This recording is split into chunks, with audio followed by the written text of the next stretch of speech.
Hello everyone, this is Murli. Today I am going to explain about what is Excel.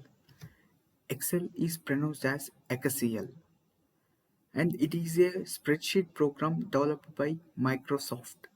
And Excel is also known as a product application. Excel organizes data in columns and rows and allows you to do mathematical functions like aggregate functions like addition, subtraction, and splitting columns like that. It runs on applications like Windows, Mac OS, Android, and iOS. And the logo of Excel looks like this. And the first version was released in 1985 and gone through several changes over the years. However, the main functionality mostly remains the same.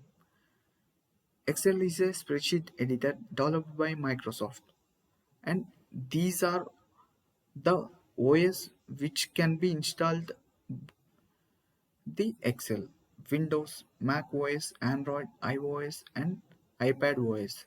And its main functions and features are calculations or computation capabilities, graphic tools, pivot tables, and a macro programming language called Visual Basic for Applications (VBA). Excel forms a part of Microsoft 365 suite of software, and Excel is typically used for analysis, data entry, data management, accounting, budgeting, data analysis, visuals and graphs, programming, financial modeling, and many more. And spreadsheet. Coming to spreadsheet, the view of spreadsheet is look like this. And in this spreadsheet, vertical cells are called fields and horizontal cells are called rows. And this is the overview of Excel. That's all for today.